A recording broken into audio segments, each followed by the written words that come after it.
ये मकर का जो उत्सव है कोई साधारण नहीं। हिंदू धर्म में मकर संक्रांति को यूं ही नहीं मना ली कि तुम गंगा नहाया जाके। और कितने सौभाग्यशाली हो रहे शिवजी नारायण वाले कि गंगा यहीं आ गई शंकर जी के साथ। नहा लो, मौका मिल रहा है, इतने उपाय मिल रहे हैं, कर लो, अपने जीवन को सार्थक बना। पूरे वर्ष में एक दिन ऐसा आता है, मकर राशि में सूर्य प्रवेश करता है तो उसे मकर संक्रांति कहते हैं। हमारा ध्यान दीजिएगा, पूरे वर्ष में एक दिन मकर संक्रांति। अच्छा, कई लोग कहते हैं कि सूर्य की उत्तरायण का क्रम है, ये क्रम है, ये पूजन का क्रम है, तिल्ली के लड्डू का क्रम है, लड्डू बना लो तिल्ली का, इसका क्रम है। पर अगर स्कंद पुराण उठाओ तो स्कंद पुराण में अगर मकर संक्रांति के क्रम को यदि पढ़ोगे तो मालूम पड़ेगा कि पूरे वर्ष में एक दिन ऐसा था जिस दिन भगवान शिव और नारायण ये दोनों, इसलिए आज भी हिंदू धर्म में गुड़ के लड्डू तिल्ली के साथ मिलाते हैं। क्यों? उसका कारण कि शंकर और नारायण ये दोनों एक ही दिन, एक ही पल गंगा का स्नान करने के लिए, एक नारायण को लेकर भगवान शिव। देखिए कितना कितना हमारे हिंदू धर्म में एक एक तिथि का, एक एक बार का एक एक महत्व है, उसको समझ। माता लक्ष्मी, भगवान नारायण और भगवान शिव को स्नान के लिए गुप्त रूप से झांक दिए तो भगवान विष्णु ने तिरछी दृष्टि में माता लक्ष्मी को देखा। तो माता लक्ष्मी को देखकर भगवान विष्णु शिव जी को देखे तो शंकर भगवान ने कहा, नारायण हमने देख लिया, महारानी लक्ष्मी झांक रही, हमने वर दे दिया कि लक्ष्मी का एक नाम गुप्त लक्ष्मी रहेगा, ये छुपी रहेगी। और आज मकर संक्रांति के दिन नारायण और शिव का दर्शन इस लक्ष्मी ने करा है। पर जो गुप्त लक्ष्मी का दान दे देगा उसके घर में कभी कोई बड़ी बीमारी प्रवेश नहीं करेगी।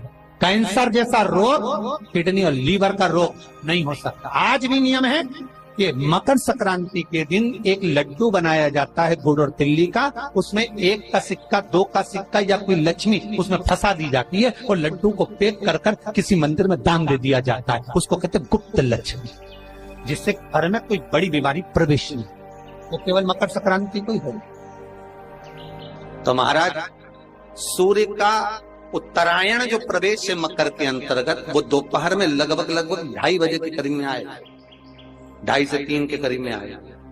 आपको ऐसा लगे या किसी की तबीयत थोड़े दिन अच्छी हो रही है, फिर गिर रहा है, फिर अच्छी हो रही है, फिर बेकार हो रही है, फिर अच्छी हो रही है, फिर बेकार हो रही है, दवाई खा रहे हो नहीं लग रही, तो आप जब मकर राशि में सूर्य प्रवेश करे, कल मकर संक्रांति के दिन उत्तरायण जब सूर्य के भाव प्रवेश करे महाराज, दोपहर में 2:30 पौने 3 बजे के करीब में प्रवेश कर जाएगा, इतनी बजे। तो प्रयास करना, थोड़ी सी काली तिल्ली लेना महाराज जी, उसमें एक बमूल का कांटा लेना, काली तिल, बमूल का कांटा और किसी भी वृक्ष की 5 पत्तियां लेना महाराज। उसको लेकर औषधि ना लग रही हो, जिसका स्वास्थ्य गड़बड़ हो रहा महाराज, उसका स्पर्श कराकर या 21 बार उस पर से उतार कर, और उतारना क्या नाम लेकर है? अवधूतेश्वर महादेव। कौन सा महादेव है? जम के बोलो जरा। अवधूतेश्वर महादेव शिव जी का एक अवतार हुआ था, अवधूत रूप शंकर का। शास्त्र कहता है कि अवधूतेश्वर महादेव का जो रूप है वो रोग का निवारण करने के लिए, बिना कोई कष्ट आपको लग रहा है तो अवधूतेश्वर महादेव का नाम लेकर काली तिल्ली, वृक्ष की पत्ती और एक बमूल का कांटा लेकर शरीर पर से उतार लो। उसको ले जाकर किसी भी चौराहे पर उसको पटक दीजिए। चौरस्ते पर नहीं डाल सकते तो बहते हुए पानी में डाल दीजिए, बहता हुआ पानी ना मिले तो पीपल के वृक्ष के नीचे डाल दीजिए, पर उसको मकर राशि के प्रविष्ट भाव में ही डालना। निवेदन एक और है, जिनके शरीर धूजता अर्थात हाथ पैर में कंपन उत्पन्न होता हो या हाथ पैर में कहीं कंपन का भाव लगता हो, ऐसा महसूस होता हो कि हाथ पैर धूजते हो, तो कल सूर्य को जब अर्घ दें तो उसमें काली मिर्ची पीस कर डालकर फिर सूर्य को अर्घ मारना। अर्घ देने के बाद में जो जल आप जमीन पर छोड़ेंगे उसका भाग थोड़ा सा अपने शरीर पर लगा लेंगे, जहां जहां पर कंपन उत्पन्न होता है।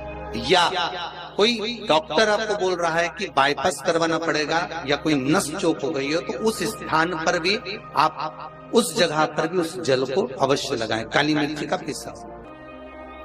कितनी प्रतीक्षा करते करते करते करते करते करते भीष्म पितामह उत्तरायण का इंतजार करते रहे, कितनी प्रतीक्षा करते रहे।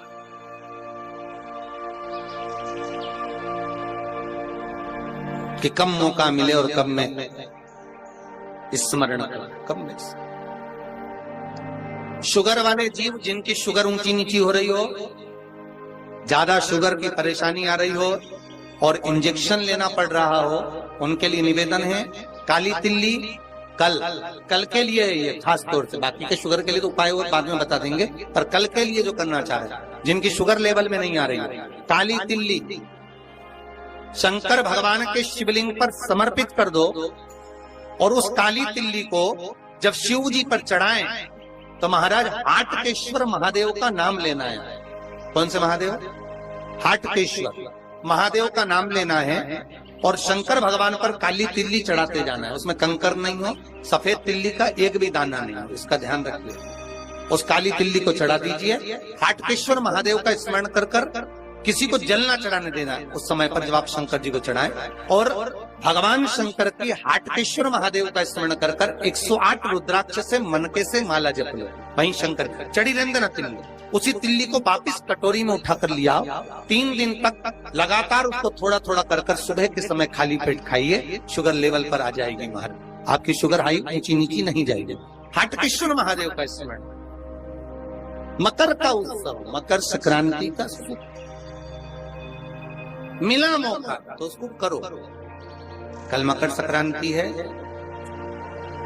जिस समय पर कल सूर्य उत्तरायण आ जाए और पहले दिन उत्तरायण के दिन ही जब संध्या का समय होता है, शाम का समय होता है महाराज, संध्या का जो समय होता है शाम का, अगर कोई बच्चा पलंग पर बाथरूम करता हो, गंदगी करता हो, सारी औषधि कर ली, दवाई कर ली, और या बच्चा रात्रि को उठकर चिड़चिड़ करता हो या रोता हो रात भर महाराज, उसके लिए, या माता के स्तनों में बच्चे को पिलाने के लिए दूध ना आता हो उसके लिए, या बच्चा रुदन करता हो या बच्चा गंदगी करता हो उसके लिए, कल शाम के समय पर प्रथम दिन में जब भगवान उत्तरायण आ रहे हैं मकर राशि के अंतर्गत, तो शाम के समय पर मकर संक्रांति के दिन गुड़ को पानी में मिलाकर शिवजी पर लेपन कर दो, उसी हाथ को बच्चे को मंदिर के बाहर चटा दो महाराज, फिर वो पलंग पर कभी गंदगी नहीं करेगा महाराज। जिस नारी का स्तन में दूध नहीं आता हो बच्चों को पिलाने के लिए, उसको भी अगर चटा दिया जाए तो स्तन में दूध आना प्रारंभ हो जाए महाराज। जो बच्चा रात्रि को